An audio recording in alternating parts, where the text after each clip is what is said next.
Growth was naturally constrained by issues like war and pestilence that would create a natural check on this population growth. And remember, in his time, the population of the planet was only around 800 million people. So I produced a documentary film in 2008 called Last Supper in Malthus. And I'm happy to show a couple of excerpts of the film. You can find it on YouTube. Just type Last Supper for Malthus. It's in 3 parts. But here we have Malthus. But I am also a demographer, and being a demographer, I deal in numbers. I have developed a theory concerning how our planet works. I think the international community is now experiencing a triple crisis. This is not a new crisis.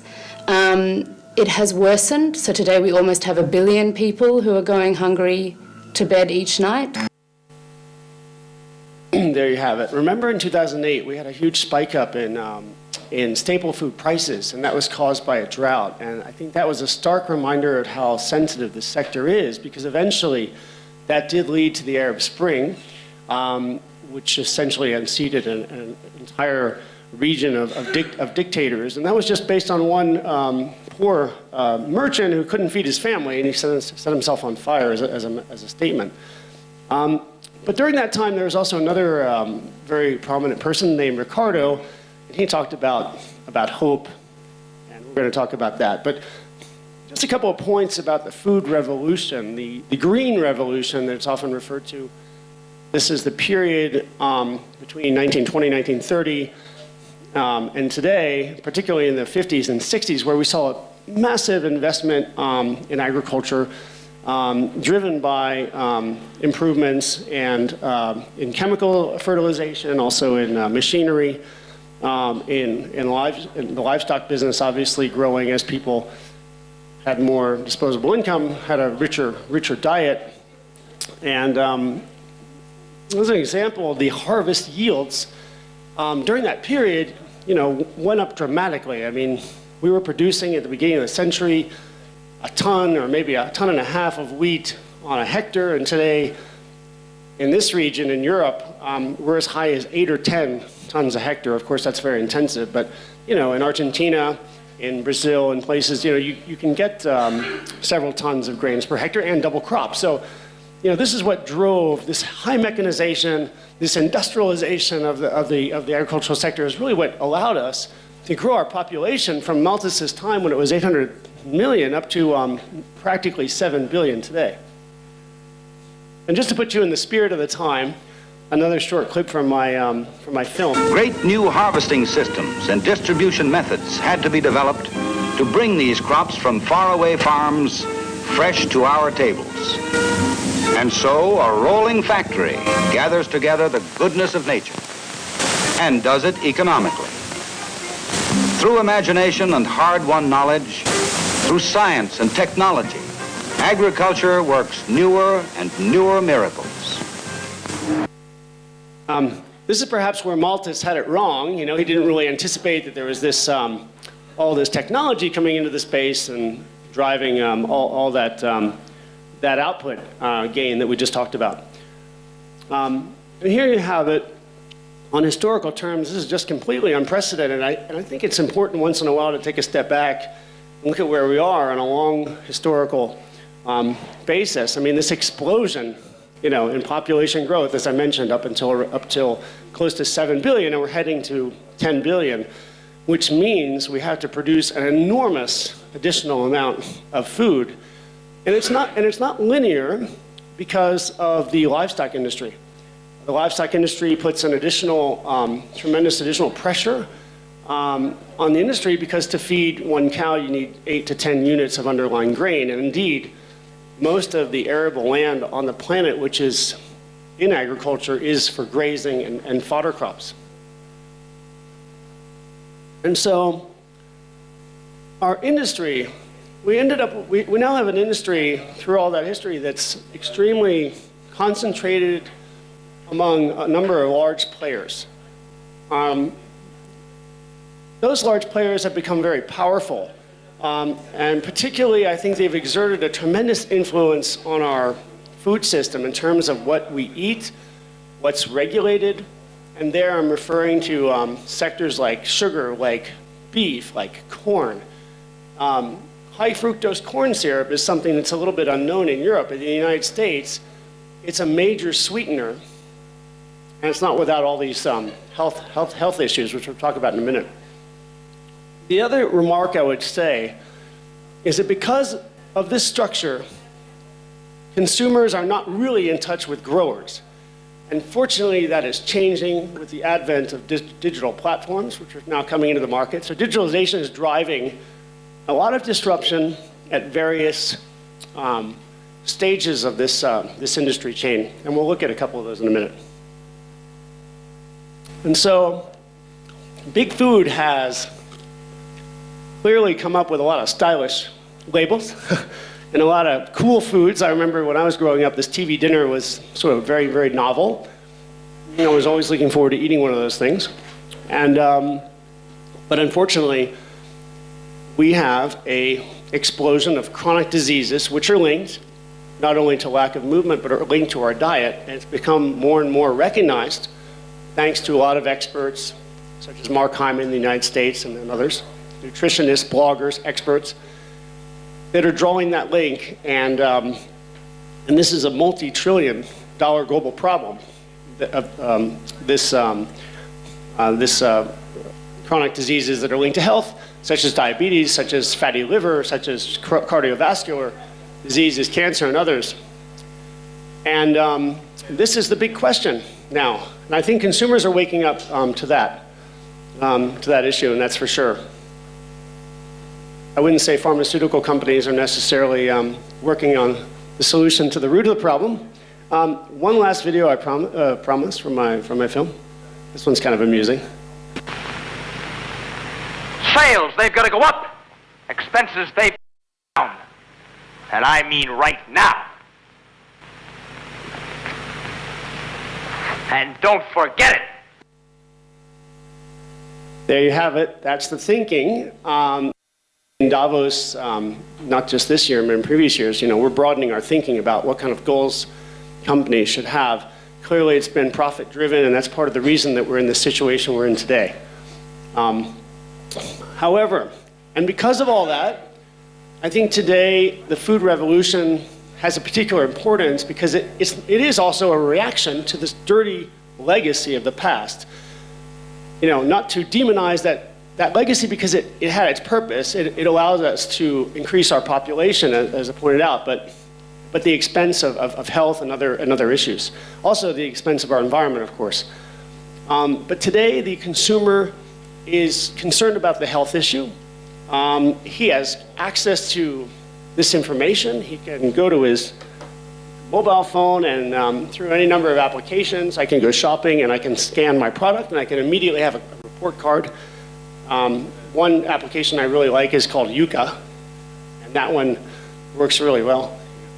And you get an immediate report card, and so that's just an example of how transparency is actually coming in through digitalization in the food sector. The other thing the consumer wants is they don't want such a huge environmental footprint. And so that's this clean label, green label concept that we often talk about. And so it's really pulled by the consumer, and it's also driven by a number of videos, videos like the Game Changers, where Arnold Schwarzenegger and other athletes are coming out and saying and debunking the myth that you need to eat meat to build muscle. And these films are having massive impact. I don't know if anyone's actually seen those movies, but massive impact on consumer trends. And so we have this big movement of flexitarianism and vegetarianism and veganism, et cetera, which is probably set to continue.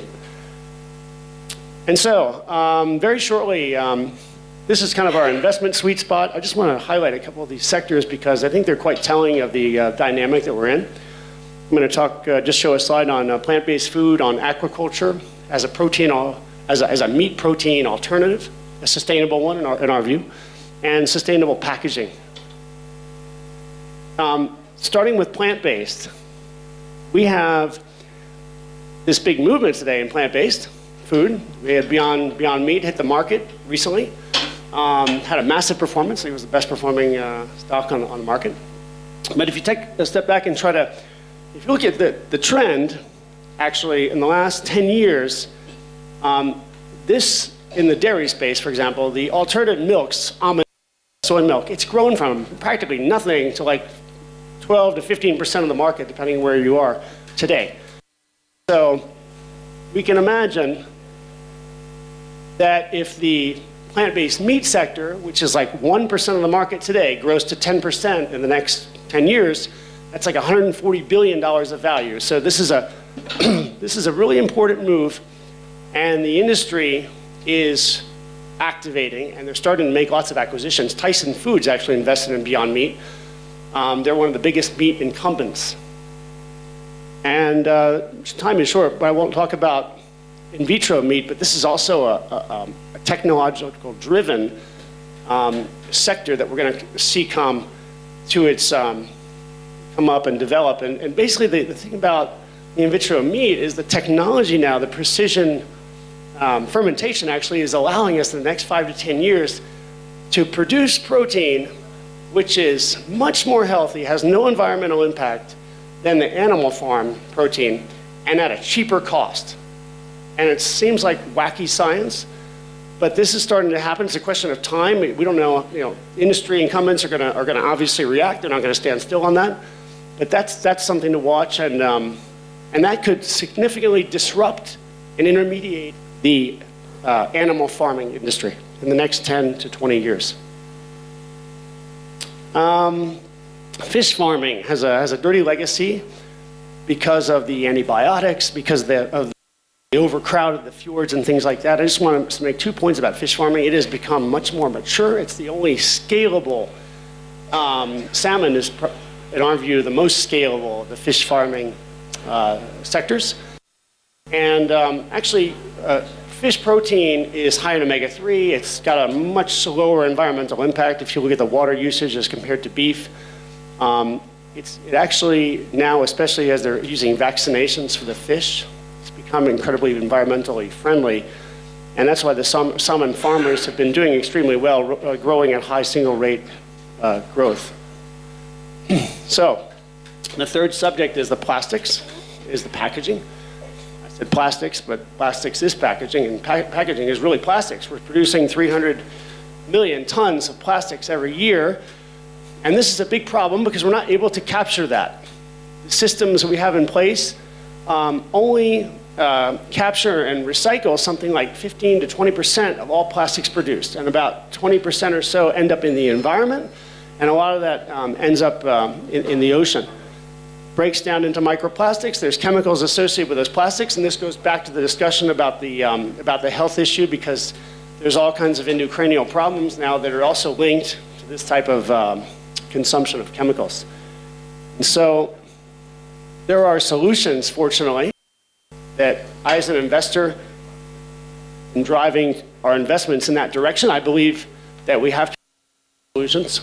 Some are companies like Tamra, who actually produce reverse vending machines. You basically take your trash or your bottle, you put it back, you get a credit. Or Huhtamaki, who's producing basically the paper or cell-based packaging. So I think we're going to see more and more replacement of the traditional plastic packaging. That's very, very important because the industry is planning on investing another $180 billion to produce more and more plastic, to even double or triple the production of plastic in the next 20 or 30 years. Those are the projections. That's scary because we already have so much in the environment today, and the problems that I mentioned are serious problems. So why don't we go and do like the Indians do and these Debawalas, there are some companies actually coming up with these types of solutions, these canisters to transport not only rice and chapati, but other nice foods for lunch. Just to say that, turning 1 minute before I conclude, to the industry, who are the winners and the losers in this industry? And it's very clear to me that the incumbent companies, the big food groups, in this dynamic, in this environment, have a significant headwind And here you have it. I'm looking at the organic growth of Nestle over the last 10 years or so, and you can see that it's actually been declining. But at the same time, the valuation of the company has gone to historical highs. It trades at like 6 times book value and very high multiples. So investors have been fleeing to this type of food companies just kind of as a proxy. But I think more and more, it's really the smaller and mid-sized companies who are innovative, who are moving fast, who are challenging these incumbents with all sorts of technologies, some of the ones I mentioned. And this is really the dynamic we're in. So it's really the small fish, the fast fish, I think, who are going to be the winners in the next 5 to 10 years in this food sector. So I think that'll be the end of my formal comments, and I'm happy to have any discussion. It's a small group, so please, if you have any questions or comments, don't hesitate.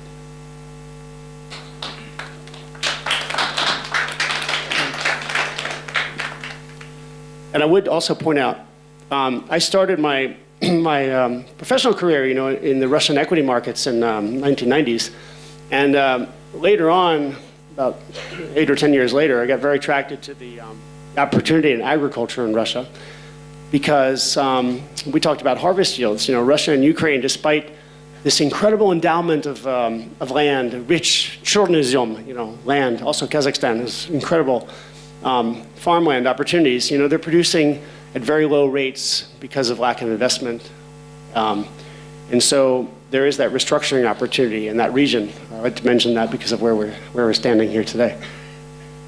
Что, пожалуйста, если есть вопросы или комментарии, можно. And if not, once again, I'd like to thank you and also point out that my film, Last Supper for Malthus, you can look at it on YouTube. Just type in Last Supper for Malthus. It's in 3 parts. And I think that there's another panel starting now, so I'll leave that to my colleagues. Thank you so much.